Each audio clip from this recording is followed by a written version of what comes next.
have to bear with me a moment. How do I fix this? I decided to get rid of all Apple products that I own and switch to Linux, and it has been interesting. Here we go.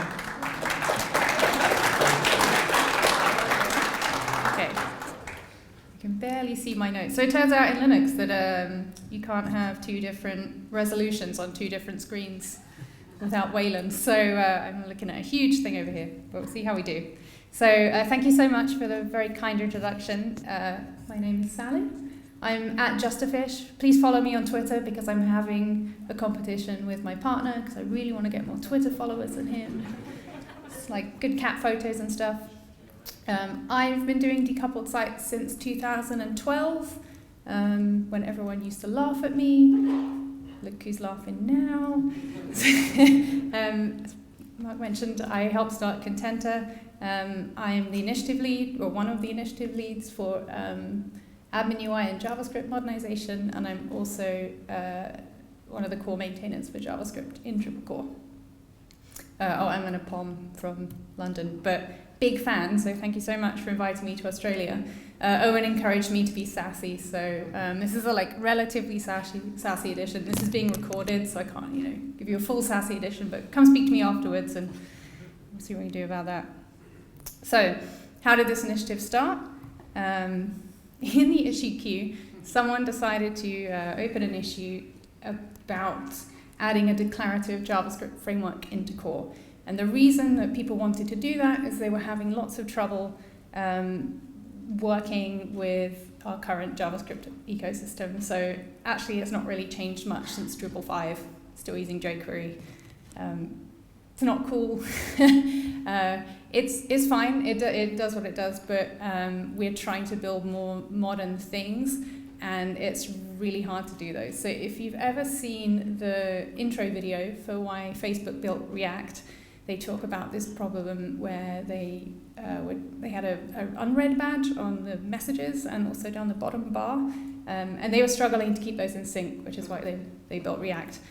We had lots of similar problems, as far as I understand, with settings tray and all kinds of stuff. You'd move something over here and something over here would break. So they decided they wanted to adopt something a bit better. So this issue railed on for ages because it's really easy to have an opinion about what your favorite JavaScript framework is. So people will pop in and just go Vue, and then that would be it. So we all got together at DrupalCon Vienna, decided to standardize on React, and some of the reasons for that were all the people sitting around the table at the time knew React quite well and figured we'd be the ones working on it, so we chose that. We also looked at some other things like what's really popular right now and what's the job market like, so if we're pushing all of our Drupal developers to learn this framework, let's make sure that we give them something sustainable and skills that they can use outside of Drupal as well. It was a bit of a weird way of doing this because once we decided that, then we thought we'd figure out what we were going to build. So, very strange way of doing things, but we figured whatever we built, we'd be improving Drupal's APIs. So if people wanted to build something with Vue, then that's great. We've improved these APIs so that you can do that. So the choice of framework sort of didn't really matter, we thought, in the long run. So, but why? Why would you go to all this effort to start pulling in modern JavaScript frameworks into Drupal?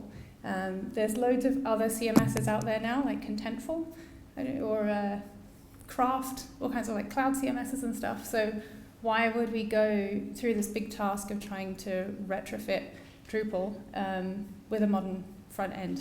And the reason is many things. How many of you here use Elasticsearch?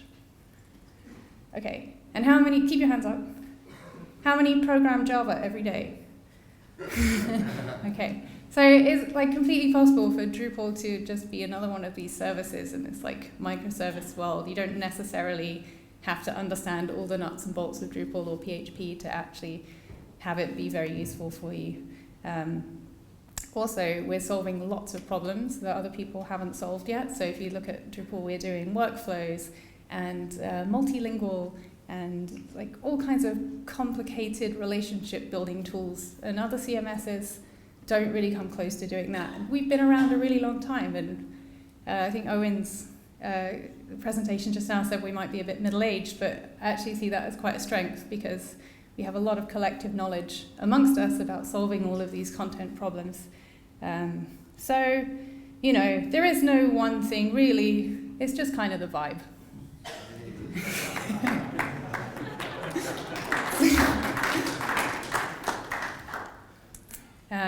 The other sort of big question we had is why we're not standardizing on the platform of the web or web components. So yeah, I had a few people shout at me about that. Lots of reasons. It doesn't really solve the thing that we're trying to build on top of Drupal. There's multiple web component libraries. There's not really an agreeing standard. And the thing about web components is they're really good for building small isolated things. So a really good example of this is Google Maps. You can embed it on your site. You can interact with it with JavaScript, but it's still its own little embedded thing. And we want to have an editorial application, so it's going to have top-down data flow and all those kind of things. And with web components, it's like an imperative API, so it's actually a lot less expressive and flexible, so it didn't really enable us to do that.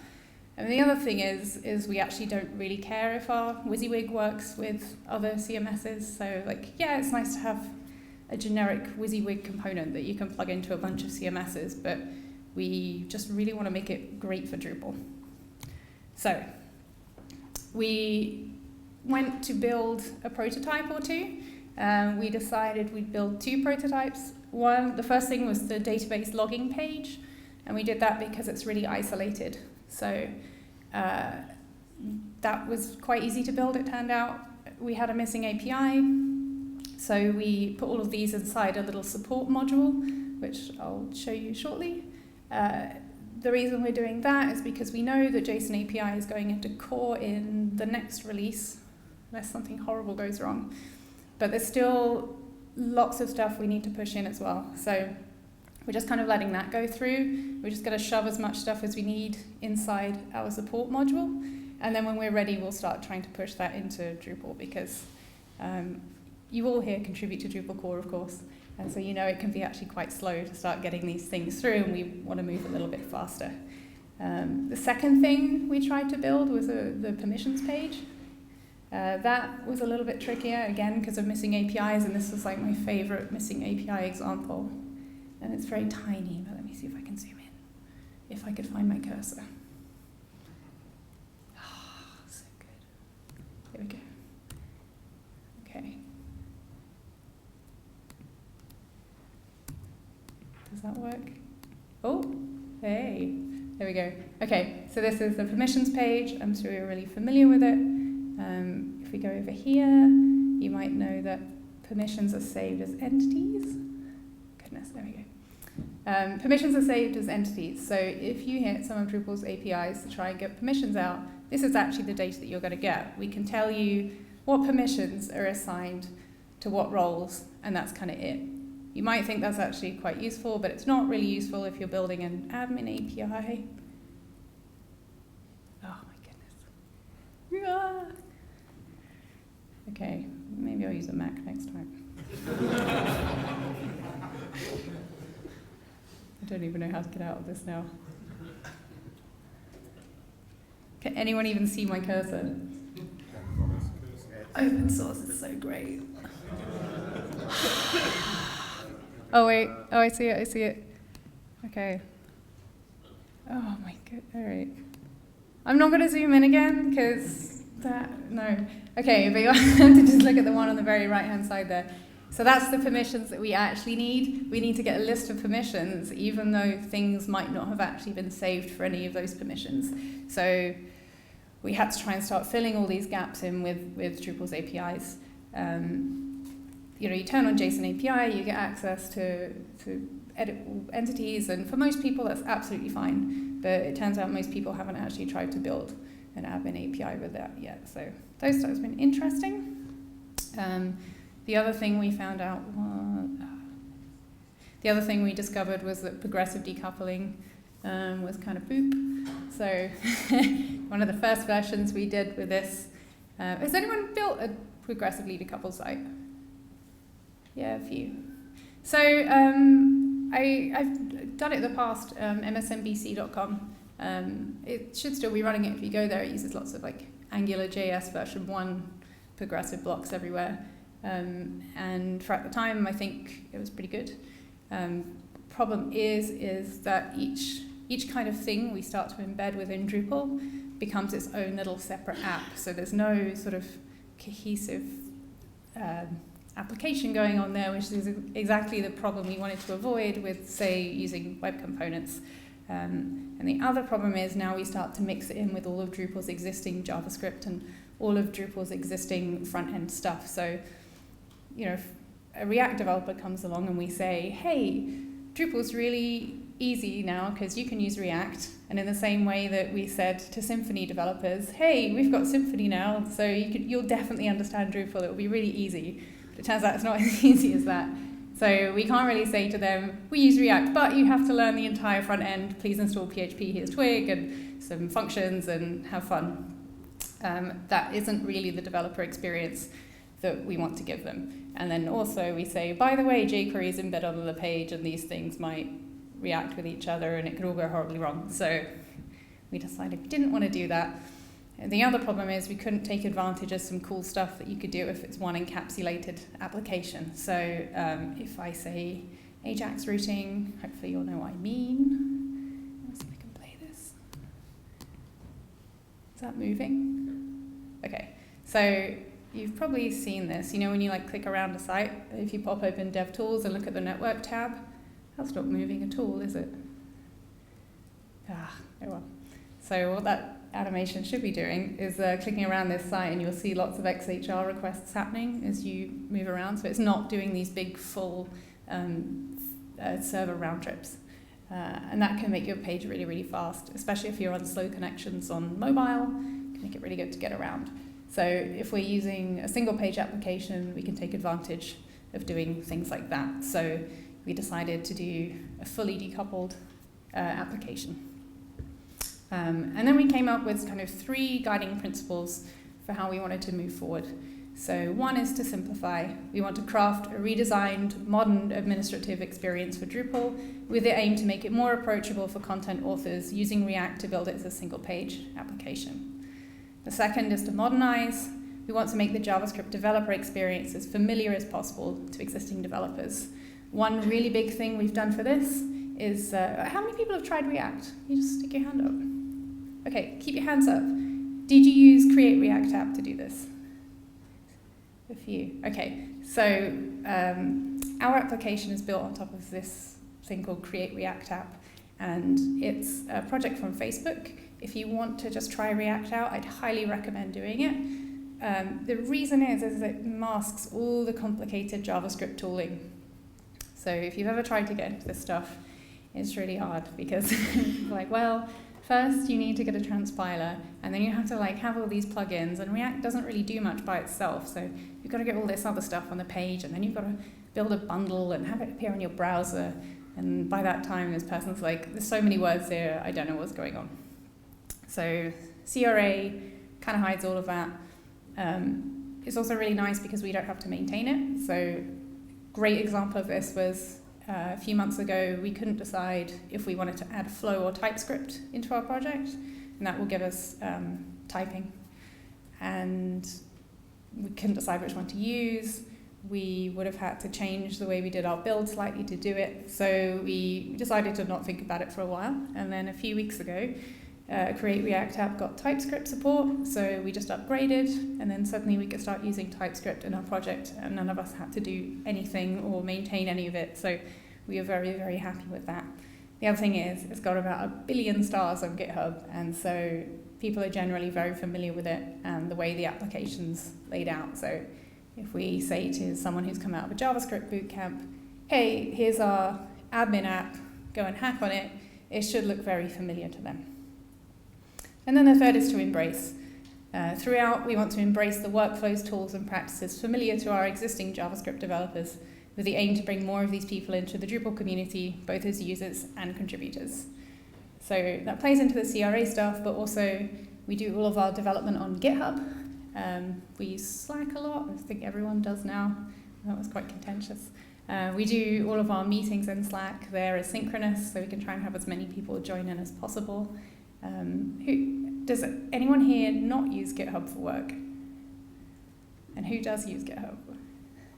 Yeah. So we're going to try and come to where the people are instead of, trying to force them to use Drupal.org, because I've just been to so many sprints where we'd have new contributors turn up, and then you'd spend the entire day being okay, so this is how you roll a patch, and this is Drupal.org. You just go through this whole thing, and then by the end of the day, they've had enough and you never see them again. But hopefully everyone is on GitHub. So we've actually had some people who are just React developers. They might be employed by a Drupal agency or something, but they don't really have a Drupal.org account, or they've never used it, and they've kind of rolled up to our project and been hey, here's some code. So that's been working out really well for us. We've also been able to take a little bit more control of our testing tools. So we're using Circle CI. It's got some really great reporting. We do love Drupal testbot as well. That's really nice. But we don't have to pester 1 or 2 people at the DA every time we want to change something. And you could roll up and change our testing infrastructure or add stuff if you want. So we're very, very happy with that. So after we done all these prototypes, what we decided to do was aim for Drupal Europe to build this prototype that would allow us to actually create, edit, and read some content. And this is the prototype that we built. Because I'm using Linux, the sound doesn't work, so I'm going to have to hold this really close. And I'm going to have to rewind it, because it didn't do that. I love technology. All right. We've been working on modernising Drupal's administration UI, and we're really excited to show you what we've built so far. In this demo, we're using material design components, as the designs created by the Drupal community aren't quite ready to be implemented yet.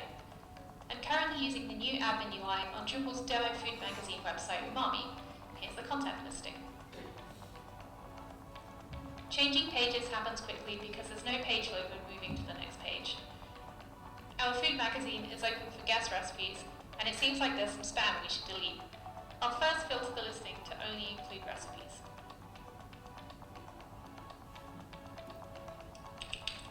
Again, the results appear immediately because there's no separate page load. Let's select all of the spam content and delete it. The confirmation dialog doesn't require a server request, and so it appears immediately. All the spam content has been deleted now. Next, let's create some new content. Let's create a new article. The content form is generated dynamically based on field configurations in the back end. So just like before, whenever changes are made to the data structure, they're immediately visible on the admin UI. Under the hood, we're currently using Schemata and OpenAPI for generating this form. Tagging has also been improved. And you can upload multiple files simultaneously.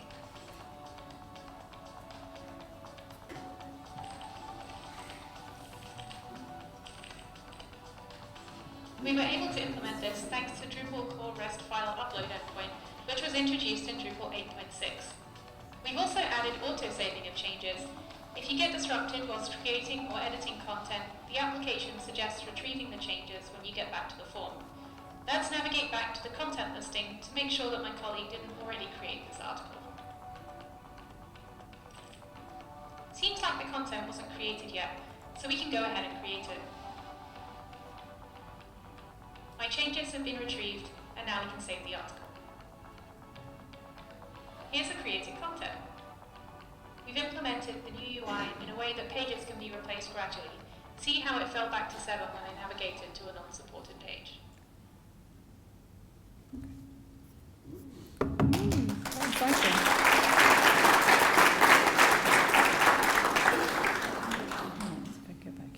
I actually can't see what my next slide is because the screen resolution is so big. Okay, so we took this to Drupal Europe, and we're actually kind of working in 2 teams at this point. So we have people working on the JavaScript application, and then we have a whole bunch of people who are working on UX stuff. So they've been working on these wireframes, and this is one of the ones they came up with. You can see on here it has 2 different form modes, one for inline and one for back end. It was kind of pushing it towards a sort of WordPress Gutenberg direction. Does everyone know what I mean when I say WordPress Gutenberg? I'm seeing nods. If you haven't seen it, it's like Dreamweaver, but in your browser. It's terrifying. So actually we weren't super happy about this. The thing we really love about Drupal is it's so focused on structured content, and it's really, really good at structured content. And if you want to use WordPress or, Dreamweaver in your browser, we think you should go and use Squarespace, or some of those other tools are a little bit more suited towards that thing. So we got, after this, a lot of content strategists involved to come and give us some feedback about how we could improve this some more. And actually, it's been so great to listen to all of the people working on government sites this week as well. So we'd encourage you to come and give us feedback if you can. So one of them actually said, I've seen vendors do this, like revamp the admin UI with great fanfare a lot, and they shouldn't because it's very silly.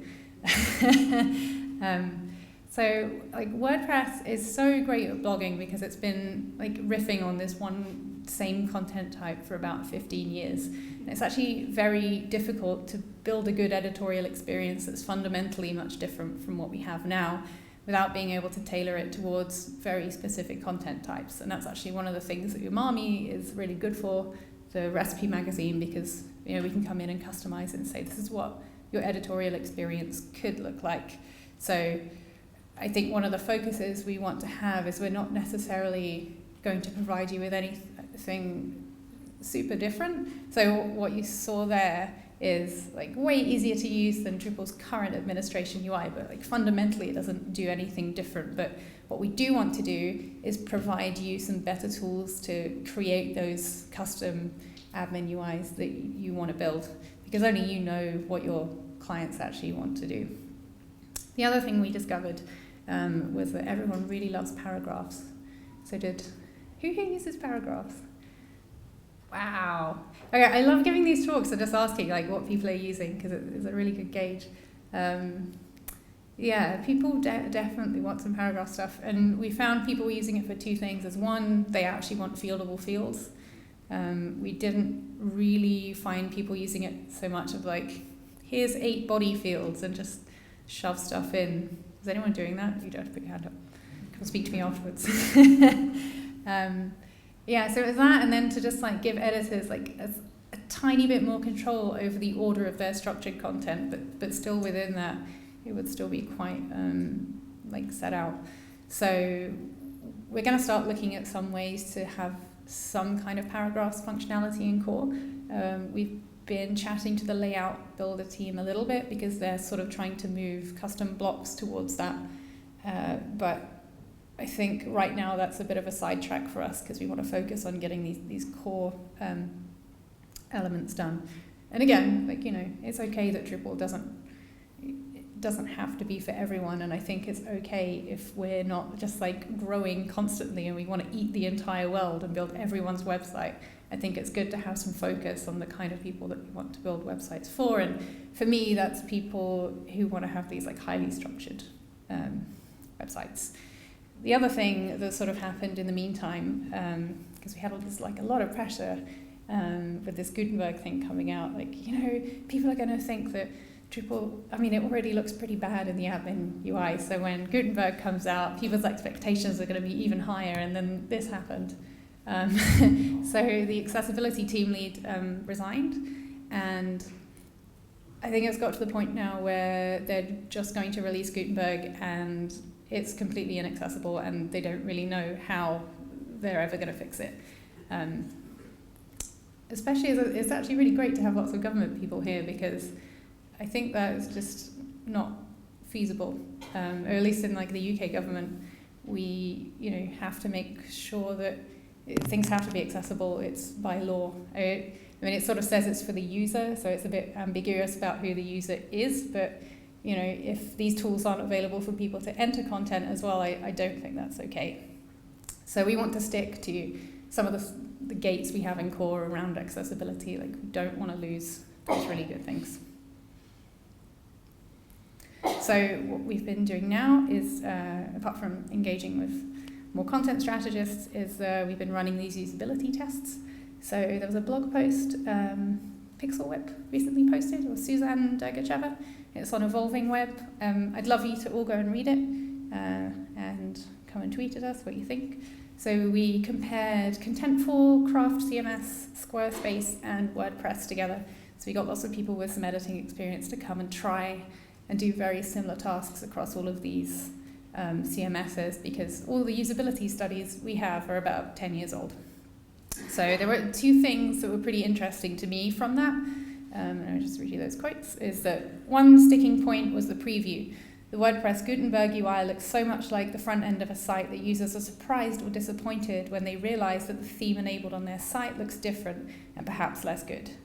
So this is tricky, so we are going to look at providing like a side-by-side preview as you type, but we don't really want to give the impression that this is how your website is going to look. Especially because the reason we use a lot of structured content is that your content could be appearing anywhere. It doesn't have to be on the web. And, it's really nice that you can go on your laptop and make it look okay on there, but as soon as it appears on someone's phone or someone's watch, it's just not going to work that way. How many people here are using like multi-channel, like whose website appears on anything, like things other than desktops? Yeah, loads. Awesome. Okay, that's good. I like to just check, so I don't want to walk out of here and everyone goes, no, that's how we build websites, what are you talking about? And the other sort of main takeaway for me from this was that editors appreciate that a more complex UI is necessary for a more complex website. And this doesn't mean that we don't need to create a user-friendly admin UI, it just means that some degree of complexity is expected. So I think it's okay that we might need to train our users a little bit, if that's in a form of like a help when they load it, or when you customize your admin experience, you are going to have to maybe explain things to people, and that's okay. Like if you have these complex content models, it's not always going to be completely obvious how all of your content works together, but that's going to be very individual. If you're just running a blog, then that should probably be pretty obvious how to use it, or we've massively failed. But when it comes to this, it's just this constant sort of philosophical question with Drupal of like structured content versus edit in place, and I feel like we're always just kind of at this tension of trying to cater to both ends of this market. Has anyone read one of my favorite articles by Jeff Eaton, and it's called Battle of the Body Field? Yeah, so this has actually kind of come up now we've started doing this stuff again. Doesn't it always? But one of the things he tries to say in this article is that HTML just isn't expressive enough to describe content with nuanced relationships. And then full page WYSIWYG stuff just makes it worse because you're hiding all of these things from editors. And your editors really need to understand the specific relationships in the content model. And then they also need those tools to work with that vocabulary. So interestingly, I was giving a similar talk to this a couple of weeks ago, and some people came to talk to me about Gutenberg and because of the Drupal implementation of it. And they said, but it's, a news site, like they're actually pretty happy with one giant body field. I think they'll be happy with one giant body field, which massively surprised me because newspapers basically invented structured content.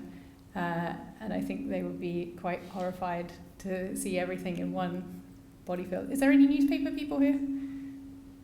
Couple, awesome. Structured content fans, which is good. In conclusion, we're not really going to try and solve all those edit in place problems. I think if you want to build that for your site, because we don't necessarily know where your content's going to end up, it's going to be very hard for us to build any kind of accurate previews or editing things for that. We will try and give you as many tools as we can to make it easy for you, so like things that you can have as starter kits or you can fork, but we're not going to try and be everything to anyone, hopefully. So what are we working on in the meantime? It might not surprise you to hear that this initiative is going to take quite some time to complete. for one thing, we're trying to catch up to all the features that Drupal has. And I suspect when we ship something, it's not going to be able to do everything that you could do in the Drupal admin UI now. We're going to have to pick like a core set of things that we do. But in the meantime, we've decided to work on this 7 refresh. So one of the big problems is when people install Drupal, they think it's not as powerful as it is because it looks kind of rubbish. So we're just sort of updating it a bit, you know, get rid of some borders and white space everywhere. So if you want to get involved in that, there's actually lots of nice easy tasks in there to work on.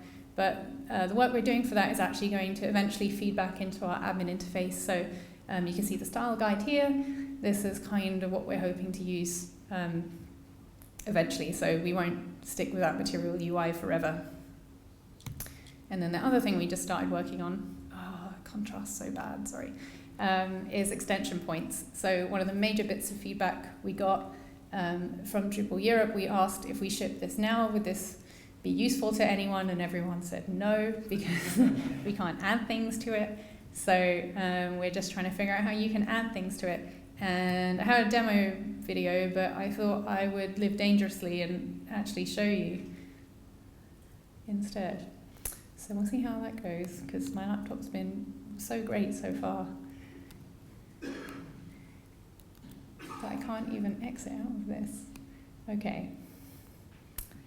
Bear with me. Here's some code.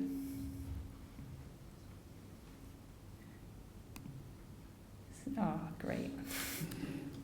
How do I make this bigger?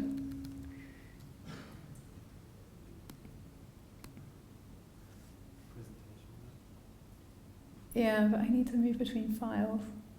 Maybe I can. Whoa. I don't know what I just did. Okay.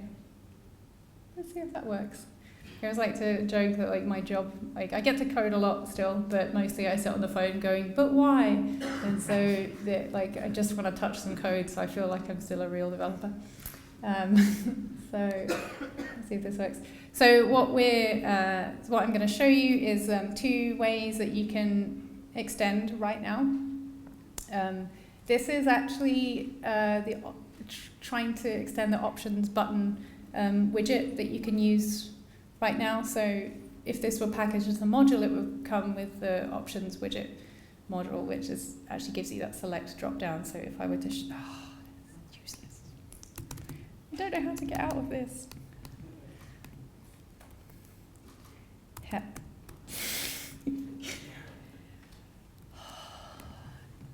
Any ideas? Get a Mac. Yeah, thank you so much.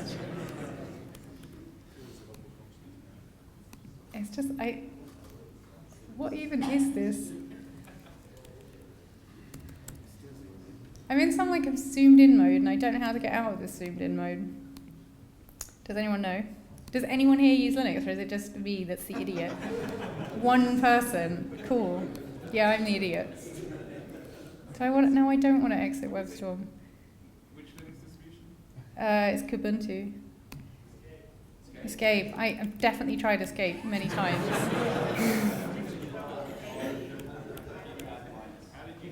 I have no idea how I even got into it. I pressed Alt something. You know what I might just do? I might just log out and log back. I'm just going to log out. I'm just going to start again.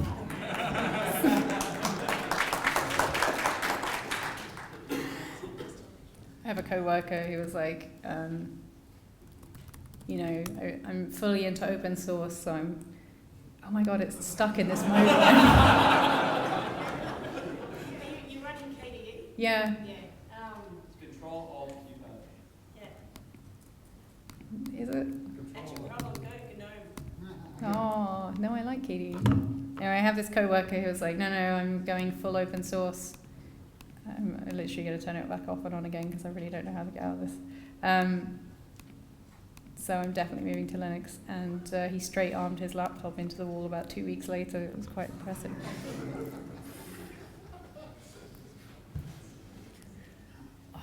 Unless you have choice. I know. Unlike Macs. I can tell you why I like KDE while this is rebooting if you want, although it was like not really selling itself right now, is it? So I switched to it, and actually this is kind of philosophy I wanted to bring into that admin UI a little bit. I really like the way that everything kind of has to go through a sort of central point for keyboard shortcuts and stuff. So one thing that drove me bananas about GNOME was it was just completely inconsistent about the way you use different applications. So actually I would really love it if the Drupal admin UI ended up with less extension points, because I think it would. Hang on. That's not my password.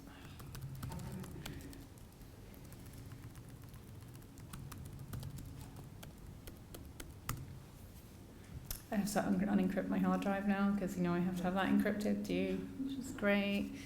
Okay. Oh my god, it's still on the huge mode. Can someone just help me because I really don't know how to get out of this. Control F7, all right. No.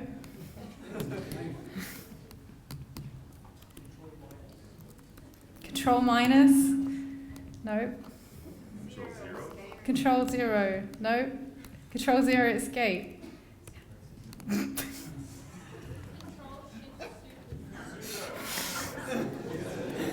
I can't believe this.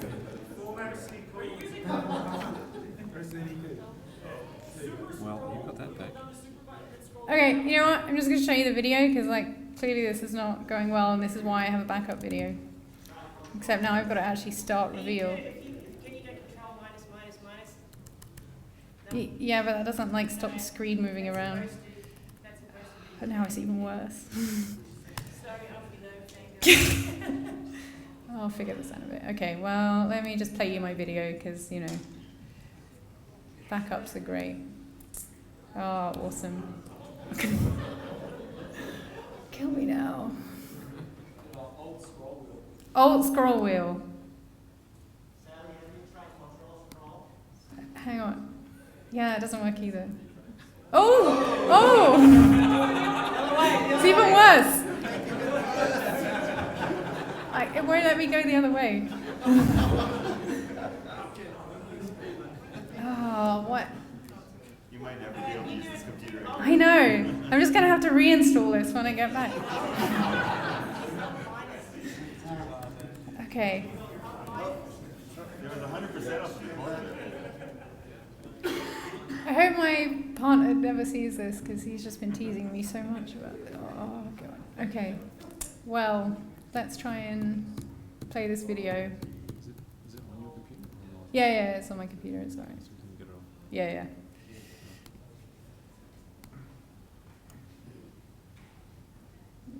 So now we've got to navigate into it.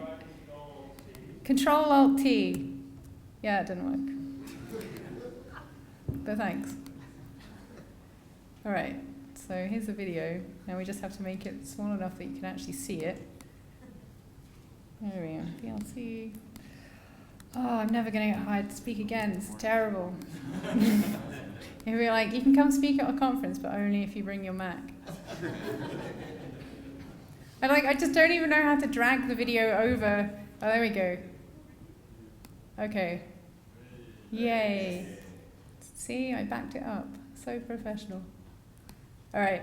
So, okay, so this is the extension points. So I don't know if you can see up there. We're trying to implement the options buttons. So what it said is it will point you to a JavaScript widget over here. It's a React widget. We're going to give you a few things already. So we haven't quite decided what those few things are, but for now, Redux is available and Material UI. Material UI will probably go away. We're just using that because none of us can make anything that looks nice without someone helping us. So TBC. But that just means it will kind of, when it bundles it all together, you won't have this giant bundle where you've got these libraries repeated 50 times. So this is just a simple form control. We're not trying to pull in the options right now, which is why you can see there it says foo and bar. And we're going to go over to Drupal, and we're going to change the select list to checkboxes, which is what this is implementing. And then we go over here, and we can see this was the select, but now we refresh it, we should have 2 checkboxes that are foo and bar. And in order to get that, we run this bundler down here. So we're not going to require Drupal to have a Node.js dependency as far as we know right now, but when you're a module author, you are going to have to run this bundler that we provide. And then you'll distribute with this bundled up JavaScript. We'll probably say if you have Node.js, we could make a better version of the bundle for you, so it's probably in your interest to use it. The other thing is we ask lots of front-end developers. Oh, who here's a front-end developer? Okay, now keep your hand up if you also have Node installed for all your Drupal projects. Okay, pretty much everyone. Okay, so we kind of assumed you already had Node already.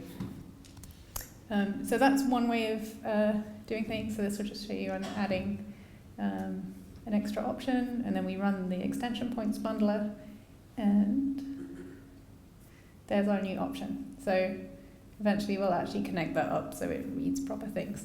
And then the second thing is routes. So this is going to create a route called test underneath this admin UI module, and it connects to this React component over here.